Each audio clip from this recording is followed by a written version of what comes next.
Assalamualaikum warahmatullahi wabarakatuh. Selamat berjumpa lagi dalam pembahasan soal KSM Ekonomi tahun 2018 tingkat kabupaten. Baiklah, langsung kita masuk ke soal nomor 4.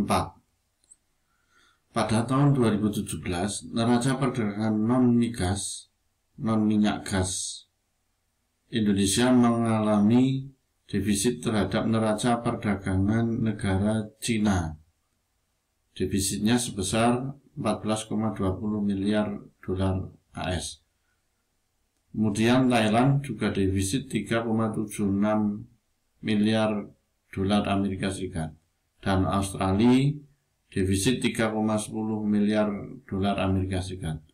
Menurut Anda, mengapa neraca perdagangan Indonesia mengalami defisit? Ya, sebelum kita jawab, kita bahas dulu apa itu defisit, apa itu surplus dalam neraca perdagangan.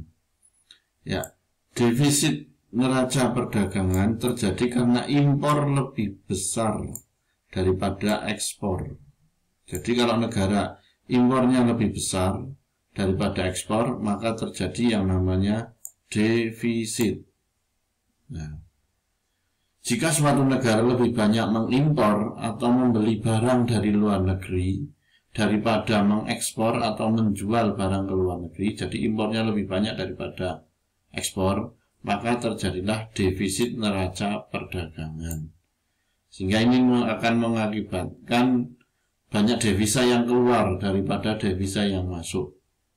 Kemudian yang kedua adalah lawannya, yaitu surplus neraca perdagangan terjadi karena ekspornya yang lebih besar daripada impor. Jadi suatu negara lebih banyak mengekspor atau menjual barang ke luar negeri daripada mengimpor barang dari luar negeri, maka terjadilah surplus dalam neraca perdagangan. Nah, ini dampaknya nanti devisa banyak yang masuk, sehingga cadangan devisa negara yang banyak ekspornya itu akan meningkat. Nah, sekarang mengapa neraca perdagangan Indonesia itu kok defisit dengan Cina, Thailand, dan Australia? Ya. Yang pertama, yang A, pasar Asia Pasifik mengalami kelesuan. Ini antar negara, tidak di sini Indonesia dengan bagaimana kok Indonesia kok defisit dengan Cina, dengan Thailand, dan Australia.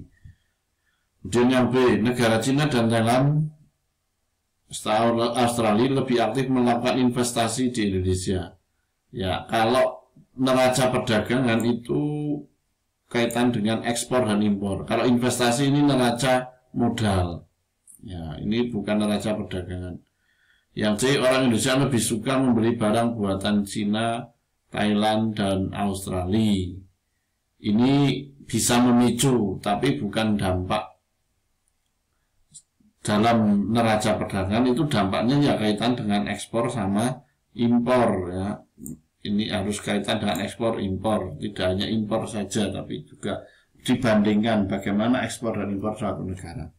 Yang D, negara Cina dan Thailand, dan Australia itu mengimpor produk mentah, ya, produk mentah dari Indonesia, dan mengekspor produk jadi.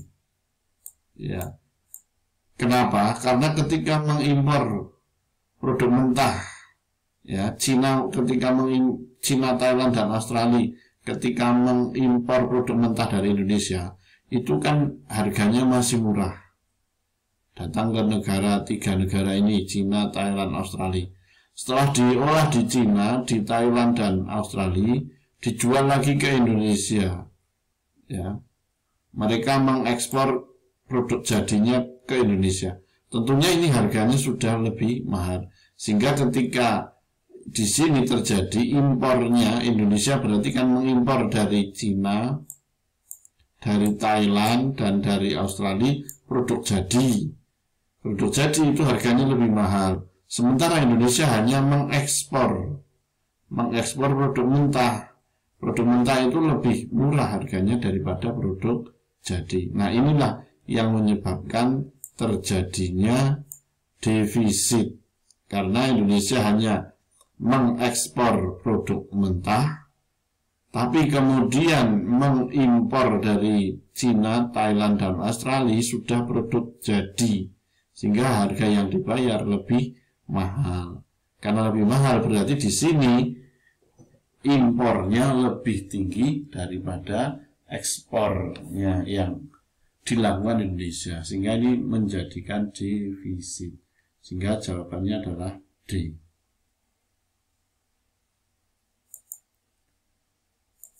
Kita lanjut ke soal nomor 5. Ya, soal nomor 5. Berdasarkan tabel 1, ini tabel ini, jurnal PT Aksan tersebut, pencatatan transaksi yang benar adalah, baik kita bahas satu persatu. Asuransi dibayar di muka, debit. Berarti ini membayar, asuransi dibayar di muka.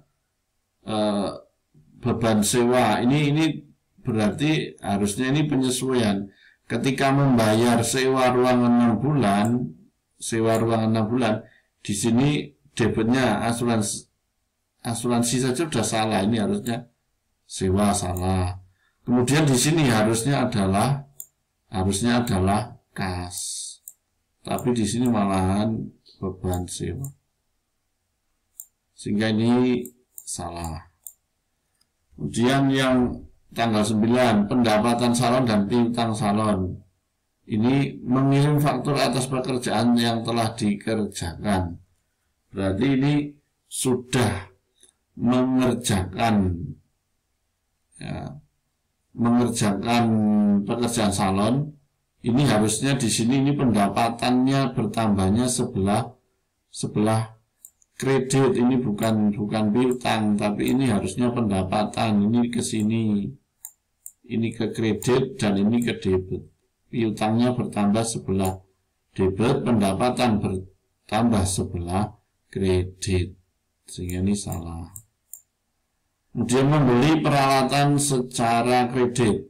Ketika membeli peralatan secara kredit, peralatannya harusnya bertambah sebelah debit, utangnya bertambah sebelah kredit. Ini juga kebalik, ini harusnya peralatan yang debit, kemudian hutang yang kredit. Ini juga salah. Kemudian yang tanggal 30, membayar beban-beban. Ketika membayar beban gaji, bertambah sebelah debit, betul. Membayar listrik dan air, sebelah debit, betul. Yang dibayar beban gaji 10 juta, beban listrik 8 juta, berarti kas yang harus dibayar adalah 18 juta dari 10 dan 8 ini. Sehingga jawaban yang betul adalah tanggal 30. Sehingga yang betul jawabannya adalah tanggal 30. Ya, sehingga jawabannya adalah D.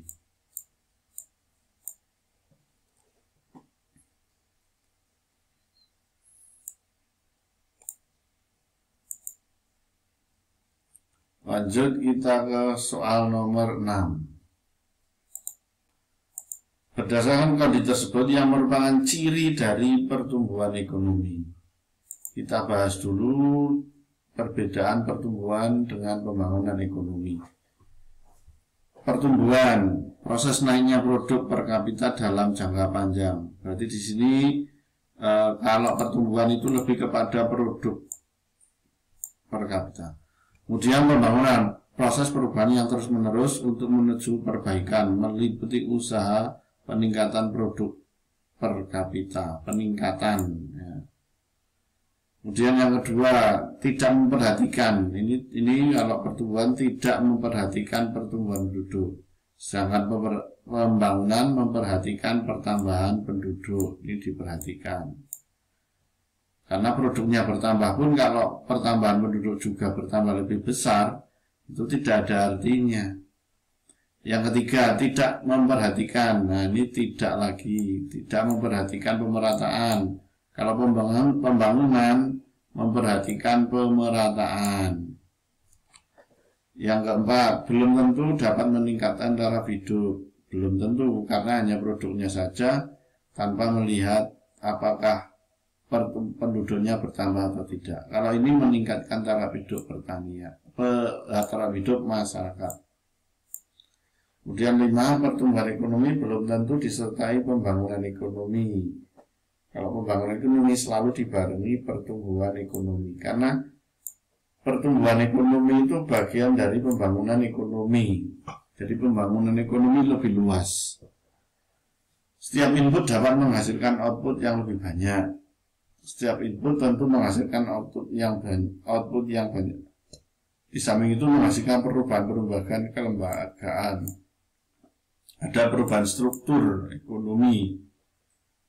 Kemudian pertumbuhan ekonomi, perkembangan kegiatan ekonomi yang menyebabkan barang dan jasa yang diproduksi masyarakat bertambah dan kemakmuran masyarakat dalam jangka panjang.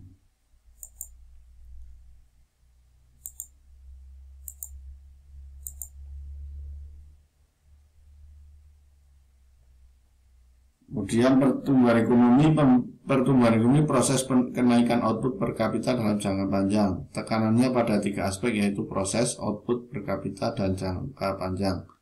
Pembangunan ekonomi adalah suatu proses peralihan transisi dari tingkat ekonomi tertentu yang bercorak sederhana menuju ke tingkat ekonomi yang lebih maju atau modern atau industri.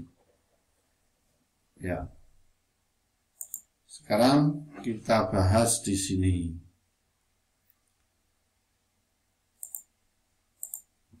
Berdasarkan kondisi tersebut yang merupakan ciri pertumbuhan.